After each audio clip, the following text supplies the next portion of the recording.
శ్రావణ mega sale మీ CMR legacy of జ్యువెలరీలో విఏలో 50% వరకు తగ్గింపు. వివరాలకు సంప్రదించండి. నమస్తే రమ్మగారు. నమస్తే జయ. ఏదైనా మంచి స్టోరీ చెప్పండి రమ్మగారు. ఇల్లరికన్ స్టోరీ చెప్తా. పూర్వం ఓ పట్టణానికి చుట్టుపక్కల పల్లెలు ఉండేవిగా. ఒక పల్లెటూరులో శివయ్య గారని ఒక ఆయన ఉండేవాడు. ఈ శివయ్య గారికి జయదేవుడు అని కొడుకున్నాడు. ఈ స్కూల్లో ప్రాథమిక పాఠశాలలు అవి ఉండేవి. అక్కడ చక్కగా చదువుకున్నాడు. అబ్బాయికి మంచి మార్కులు వచ్చినాయి. బాగా చదువుకుంటే పై చదువులకి పట్నం పంపించాలనుకున్నారు. కానీ వాళ్ళ దగ్గర పెద్ద డబ్బు ఏమీ లేదు. ఈ పిల్లాడు ఏమనుకున్నాడు, ఇంత మటుకు చదివా ఇంకా ఎందుకు, చదువు మానేసి నాన్నకి పని పాటల్లో సహాయం చేయాలని భావించాడు. తండ్రికి ఒప్పుకోలే. ఊళ్ళో వాళ్ళందరూ అనేవాళ్ళు, అబ్బా మీ వాడు ఎంత తెలివిగలవాడు, ఏ చదివితే అది వచ్చేస్తున్న వాడికి, శాస్త్రాలు చదివించాలి, వాడిని అది చదివితే ఉన్నతాధికారి అవుతాడు, ప్రభుత్వాధికారి అవుతాడు, అట్లా అనేవాళ్ళు. మిగిలిన ఏ పిల్లలకి వీడికున్నంత జ్ఞానం ఉండేది కాదు, ఈ జయదేవుడికి ఉన్నంత.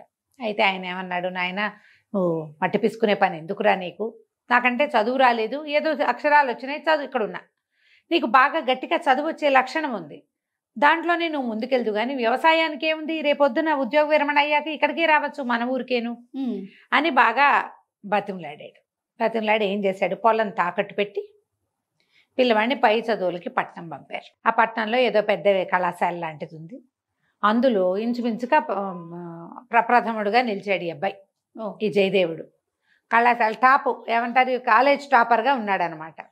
అయితే ఏ కళాశాలలో అయితే ఈ అబ్బాయి చదువుకోవటానికి వెళ్ళాడో దానికి ఈ మేనేజింగ్ ట్రస్టీలు బోర్డులు బోర్డంతమంది ఉంటారు కదా జనము. ఆ ఉన్న వాళ్ళల్లో ఒక ఆయన ధనరాజు గారని, ఆయన మంచి ధనవంతుడు. ఆయనకు ఒక్కటే ఒక కూతురు ఉంది. ఆ ఒక్క కూతురు. సరే ఈయన ఏమనుకున్నాడు, ఈ కుర్రాడిని చూస్తే ఆయనకి నచ్చింది, పిల్లాడు బాగున్నాడు, మన అమ్మాయికి ఈడైన వాడు, మరి చదువు అయితే బ్రహ్మాండంగా వచ్చింది, వ్యాపారంలో పెడితే ఈ తెలివితేటలకు ఇంకా వ్యాపారం వృద్ధి చెందుతుంది, ఉద్యోగం అయితే వ్యాపారం అయినా చేయించుకోవచ్చు, ఈయనకి పెద్ద పెద్ద వ్యాపారాలు ఉన్నాయి. ఈయన ఏమనుకున్నాడు, వీళ్ళ ఇల్లు వాకిలి అన్నీ కనుక్కున్నాడు. వీళ్ళకి తల్లిదండ్రులకి లేక లేక ఒక కొడుకు, ఒక పిల్లాడైతే బాధ ఏముంది. ఆయన ఆలోచించి ఓ రోజు రాబోయి మా ఇంటి భోజనానికి అని ఈ చదువు అయిపోయి ఇంకా ఆ గవర్నమెంట్ ఉద్యోగాలు ఏవో కొన్ని ఉన్నాయి, అప్పుడు నడిచేటువంటి జమీందారుల తాలూకు ఒక ఉద్యోగం ఏదో తీసుకున్నాడు. ఇంటికి రమ్మని పిలుచుకెళ్ళాడు. పిలుచుకెళ్తే వాళ్ళ ఇంట్లో చక్కగా భోజనం పెట్టారు. ఈ ధనరాజు గారి కూతురు పేరు దీపిక. పిల్ల చక్కగా ఉంటుంది, అందంగా ఉంది, చక్కగా చలాకీగా కబుర్లు మాటలు మంచి చెప్తుంది. వాళ్ళ ఇంట్లో వంటలు బాగున్నాయి. ఈ భోజనాలు అవి అయ్యాక ఈయన ఏమన్నాడు, కుర్రాడు చెప్పాడు, ఎంతో బాగుందండి మీ ఇంట్లో వంట అది బాగుందని చెప్పాడు. చెప్పేసరికి రోజు తినచ్చోయి మా అమ్మాయి చేతి వంట, మా పిల్లని పెళ్లి చేసుకోమన్నాడు.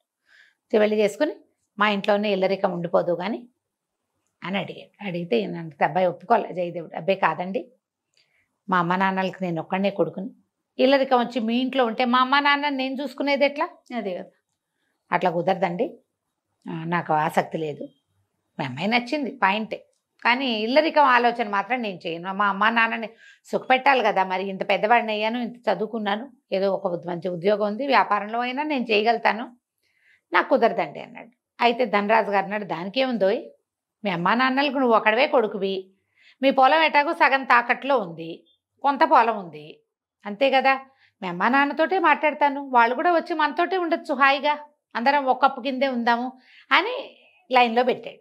అయితే అబ్బాయి మా అమ్మా నాన్న ఒప్పుకుంటే చూద్దాంలేంటి అన్నాడు. ఈయన పోయి పెద్ద మనిషి తరహాగా ఆ పల్లెటూరు వెళ్ళి ఆ శివయ్య గారితో మాట్లాడాడు. లేక ఒక పిల్లని దూరం ఇవ్వటం ఇష్టం లేదు, మేము మాత్రం ఎవరిని చూసి బతుకుతాం, ఆ పిల్లకి పిల్ల చెల్లా కలిగారనుకోండి, వాళ్ళని పెంచుకోవడానికి దానికి బాగుంటుంది, అబ్బాయికి వ్యాపారానికి నేను మదుపు పెడతాను, అతను చిన్న ఉద్యోగంలో ఉండాల్సిన అవసరం లేదు, అంత తెలివైన వాడు, మీరు మా దగ్గరే ఉండొచ్చు, ఇలాంటివేవో చెప్పారు. చెప్తే వాళ్ళు బాగా ఆలోచించుకుని వాళ్ళు ఏమన్నారు, మనకి ఒక పిల్లాడు ఇక్కడ వాడికి తోడా పాడా, అత్తారింట్లో ఉంటే వాళ్ళు ముద్దు ముచ్చట అన్నీ చూసుకుంటారు. వాళ్ళు ఏమన్నారు, జయదేవుడితో ఏం పర్వాలేదురా అయ్యా, పిల్ల లక్షణంగా ఉంది, తండ్రి మంచి బుద్ధిమంతుడిగా కనపడుతున్నాడు, చేసుకో హాయిగా అని చెప్పారు. సరే పెళ్ళుమని చేశారు వివాహం. ఈ పెద్దవాళ్ళిద్దరూ పట్టణానికి వచ్చారు, వాళ్ళ చుట్టాలు పక్కాలు అందరూ వచ్చారు. పెళ్ళికి వచ్చినప్పుడు ఏమంటారు, అబ్బో వీళ్ళ వైభోగం, మనలాంటి పల్లెటూరు వాళ్ళం వీళ్ళ మధ్యలో ఏమి ముడతాం, అలా అవుతుంది చూడు. అవును, మనము మనకి వాళ్ళకి కొంత ఏమంటారు స్టేటస్లో తేడాలు ఉంటే గనక వాళ్ళ జీవన విధానం వేరే ఉంటుంది, మనది వేరే ఉంటుంది. పల్లెటూరు వాళ్ళు ఈ పట్టణవాసపు పోకట్ల మధ్యలో ఈమడలేరు. వీళ్ళు ఏమనుకున్నారు, అప్పుడప్పుడు వచ్చి పిల్లవాడు చూస్తాడు, ఇన్నాళ్ళు చదువుకుండలా అటగే ఉంటాడు, ఏముందిలే అని మేము ఇక్కడికి రాలేములేండి, మా ఇంట్లో మేము ఉంటామని చెప్పేశారు. వెళ్ళిపోయారు. వాళ్ళు వెళ్ళిపోయారు. పెళ్లి తర్వాత కొద్ది రోజులు ఇక్కడ గడిపి కోడల్ని కాస్త ముద్దుగా ముచ్చటగా నాలుగు చూసుకుని ఏదో పెట్టగలిగింది పెట్టుకుని, అబ్బాయి ఎట్లాగో ఉద్యోగం చేసినాడు, వాళ్ళ పొలం అంతా తాకట్లో నుంచి వచ్చేసింది బయటికి, వాళ్ళ వ్యవసాయం వాళ్ళు చేసుకుంటూ ఊరు వెళ్ళిపోతామని వెళ్ళిపోయారు. ఒకరోజు ఏమైంది, 15 రోజులు నెల రోజులు గడిచిన తర్వాత జయదేవుడికి కొంచెం బెంగ వచ్చింది, మా అమ్మ నాన్న వెళ్ళిపోయారని. మావగారు ఏమన్నాడు, ఒక పనివాడిని పిలిచి, ఒరే ఈ డబ్బులు 1000 వరహాలు తీసుకెళ్ళి పల్లెటూరులో ఉన్న మా బావగారికి ఇచ్చిరారా అని వాడి చేతిలో పెట్టాడు. అది జయదేవుడు ఎదురుగుండానే చేశాడు.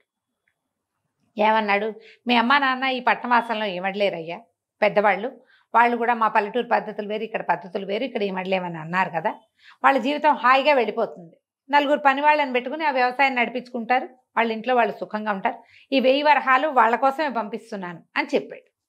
జయదేవుడు నమ్మి స్థిమితంగా ఉన్నాడు. అమ్మ నాన్నకి పని ఎలాగో చుట్టుపక్కల చుట్టాలు పక్కల అక్కడే ఉన్నారు, అవును, వాళ్ళ జాతి వాళ్ళంతా అక్కడే ఉన్నారు, వ్యవసాయానికి సహాయం నాన్నకి ఏముంది, డబ్బులు ఇచ్చి పంపించారు కదా, వాళ్ళే చూస్తారని ఊరుకున్నాడు.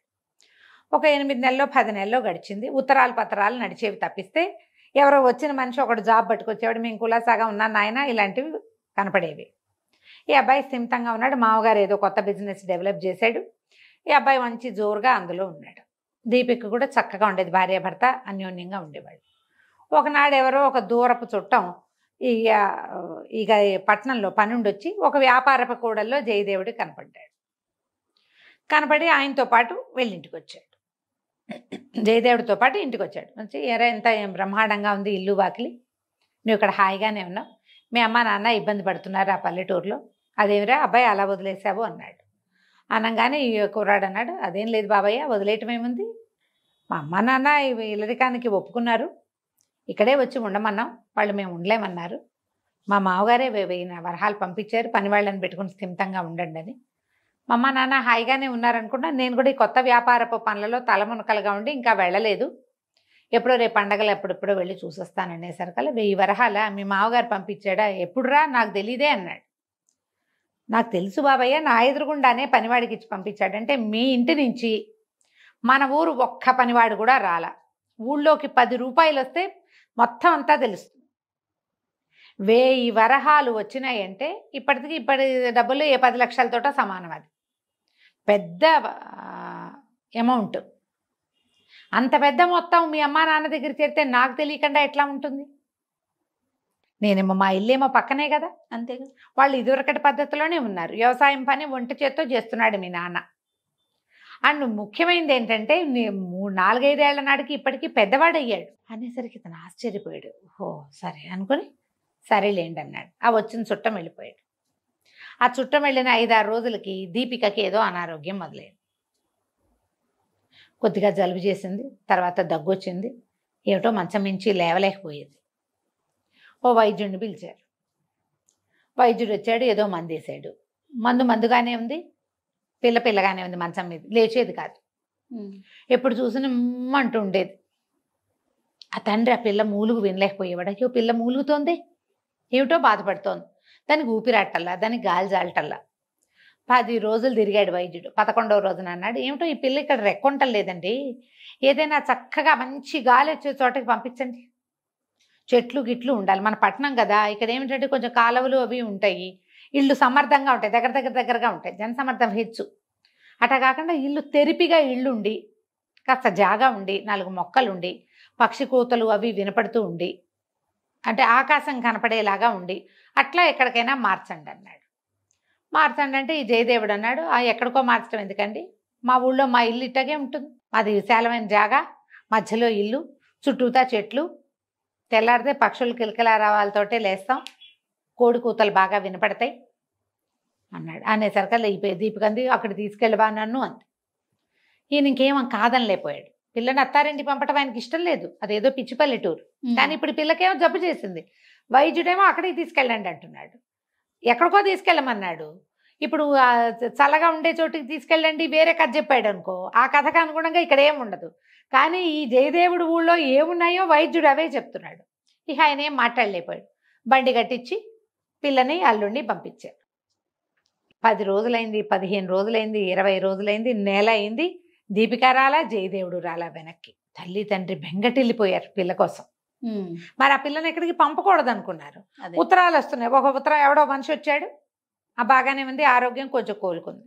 ఎప్పుడు వస్తారు అని వీళ్ళు ఉత్తరం రాస్తే రావడం గురించి వాళ్ళ సమాధానం రాయటల్లా. 2 నెలలు గడిచిపోయినాయి. ఇక విసిగిపోయారు వీళ్ళు. ఆ పిల్లని లేకుండా ఉండలేకపోయారు అమ్మా నాన్న. ఓ బండి కట్టించుకుని వీళ్ళే ఆ పల్లెటూరికి పోయారు. పోయేసరికి ఈయన వెళ్ళేసరికి వాతావరణం ప్రశాంతంగా, పెద్ద విశాలమైన ఇల్లు, వాకిలి, వాకిట్లో ముగ్గులు, కోళ్ళు అవి తిరుగుతున్నాయి.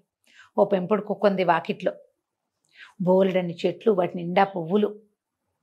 ఎక్కడ అక్కడ ఇక్కడ ఓ దానిమ్మ చెట్టు, ఓ జామ చెట్టు, ఓ నేరేడు చెట్టు.